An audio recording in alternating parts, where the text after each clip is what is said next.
Hello, fourth graders. Welcome to Unit 4. This unit is a little bit different than all of our other units. It's a little bit more interactive. So we're going to have some video clips we can watch.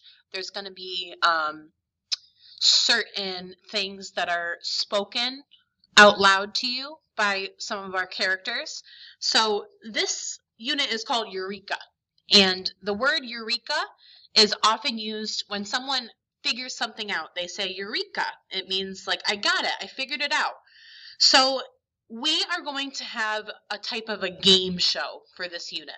So instead of lessons, they're going to be called episodes. So every episode, we're going to focus on something new. So today's going to be kind of an introduction. And again, I'm going to be playing different things. So here's our first audio you can listen to. Thrown together by a happenstance of where they live and go to school, a class of fourth graders has 10 episodes to walk the path of invention and emerge.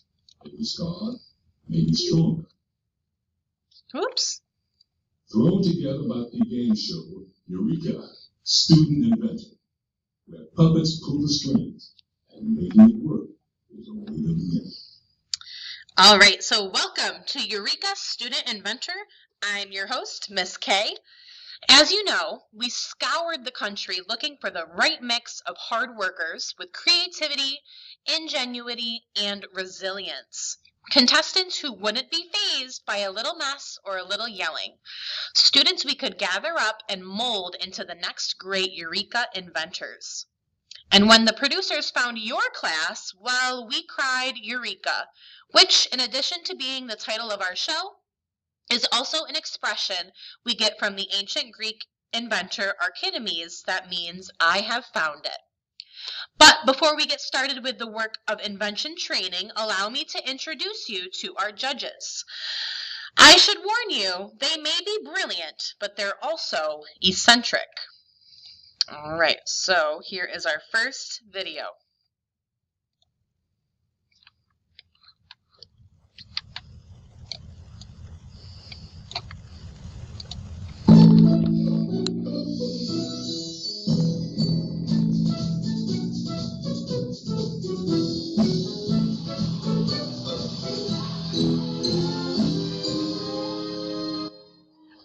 Bonjour, my intrepid little inventors, and welcome to our show. But what have they invented? Maybe, with enough hard work, they'll invent something. But right now, they're not inventors. Come on, get excited.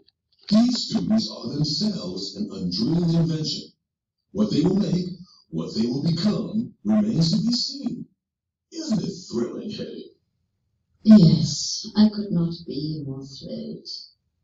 But you will be when our show is a big hit. Then even you, lovely Eddie, even you will be excited.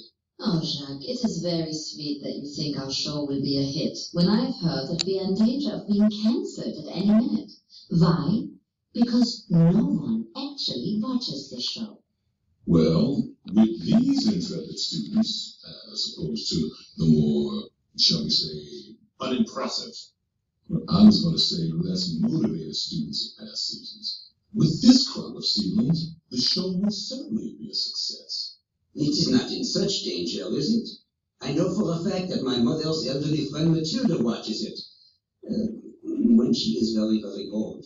Every year, there's a 45% chance that a television show will survive to see the next season. That's not so bad. But this means there is a 55% chance the show will fail. If there was a 55% chance I would die when I left the house tomorrow, I do not think I would be leaving the house. But you are already dead. How dare you address a lady in this manner? He's just stating a fact. We're all four of us dead. Yep. Dead, dead, dead. That's right, folks. Jacques Cousteau, who invented what today is commonly referred to as scuba, he is dead. George Washington Carver, who came up with hundreds of ways to use a peanut. And a sweet potato. And a sweet potato. And helped countless people in doing so. Even that kind of extraordinary achievement cannot ward off death. Hedy Lamarr, who is not only a movie star, but an amazing inventor to boot. Her lovely self died many years ago. And then we have Thomas Edison. Thomas Edison, inventor extraordinaire. Extraordinaire. Well, I did register over 1,000 patents. No one else has come close to that number. Okay, yes, you are very smart and very accomplished. No one will contest this. But this show is not all about you. Sure it is. No, this show is about you, the students. You will spend the first part of the show completing the Wheel of Adventure, so that it's just so exciting, so that by the final episodes, you can invent something yourselves. Yes, you will accumulate the wedges that will equip you to invent.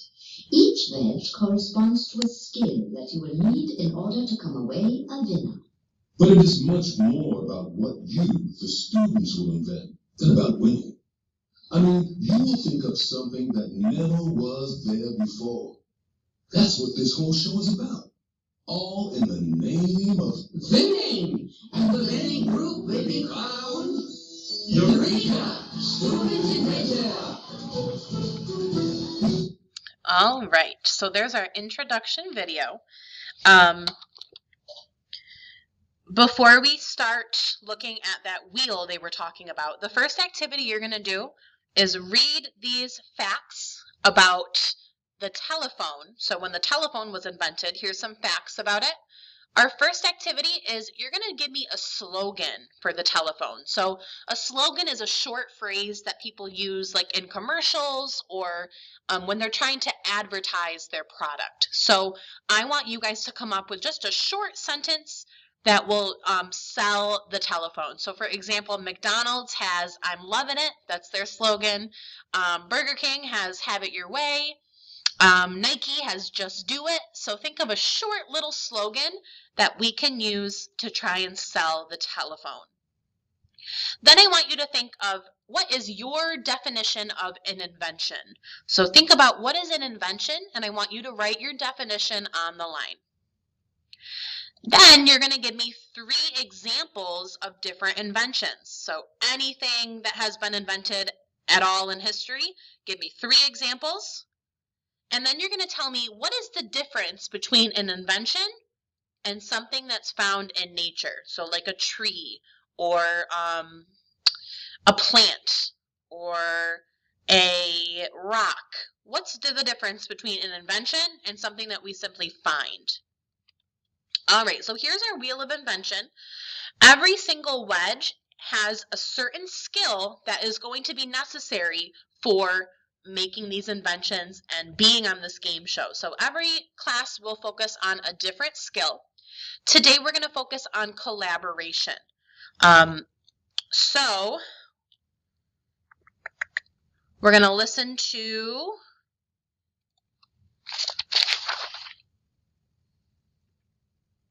sorry guys, I'm all over the place here. All right, we're going to listen to this note from Jacques Cousteau. So you can listen along or read along right here.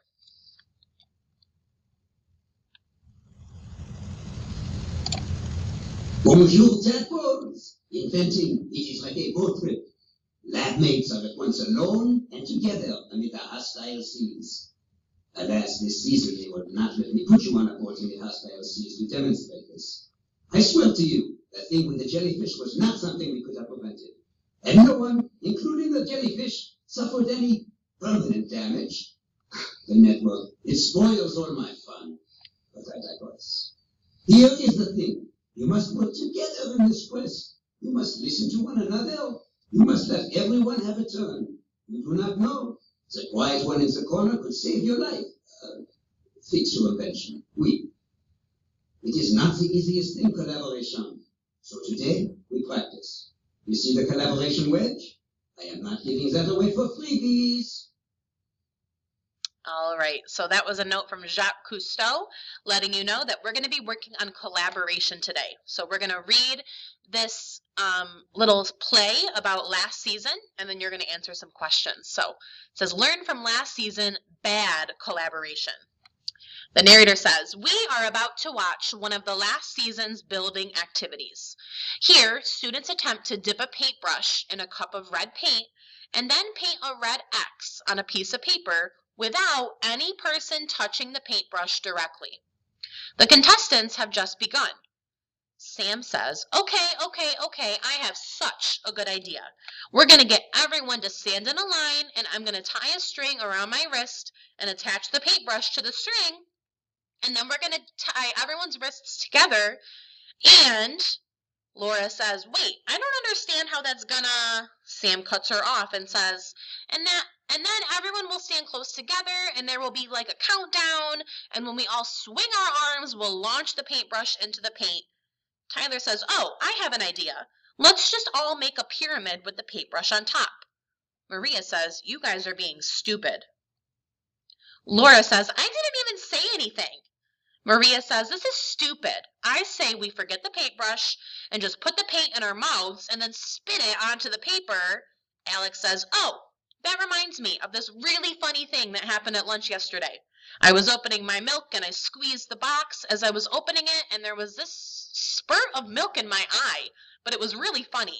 What's for lunch today? Laura says, I think it might be pizza day because it's Tuesday. Maria says, no, pizza is Friday, Tuesday is tacos. Sam says, we're going to tie our wrists together. Tyler says, I don't think putting paint in our mouths is a good idea. Did anyone hear me about the pyramid? Maria says, I'm putting the paint in my mouth right now. Ew, gross. It tastes foul. Maria starts to cough and can't stop coughing. What's going on over here? The narrator, the host, listens in her earpiece. Okay, I'm being told the producers are saying that you cannot ingest the paint. That was not a good idea. It's toxic. It's poisonous. Everyone looks at Maria. She is turning blue. We have to get her to the doctor right now. Laura says, does that mean we lose? So that was an example of bad collaboration. So what rules did they fail to follow? List at least 2. And your rules are right up here. So take turns talking and listening. Stay on task. Ask good questions. Make suggestions in a positive way. Consider everyone's ideas and make sure that everyone contributes.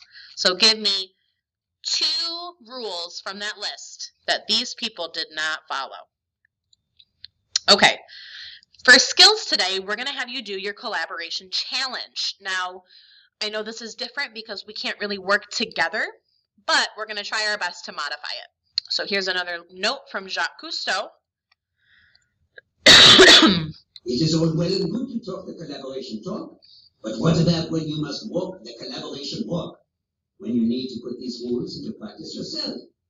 This is the big one, my wicked fishies.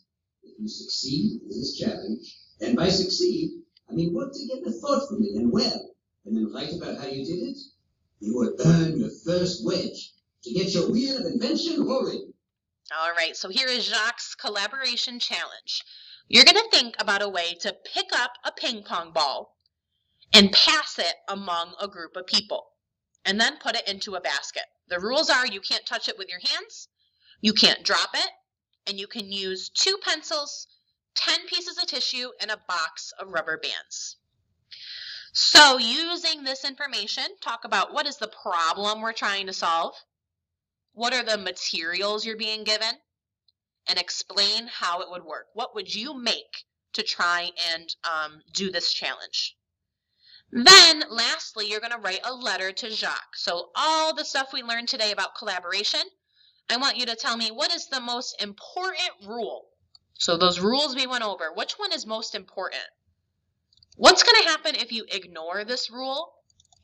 And then tell me, this is important when building inventions because blank. And again, those rules are right here. Okay, that is all for today. We had a long introduction day, and I hope you guys are looking forward to the rest of this unit. Have a great rest of your day, guys.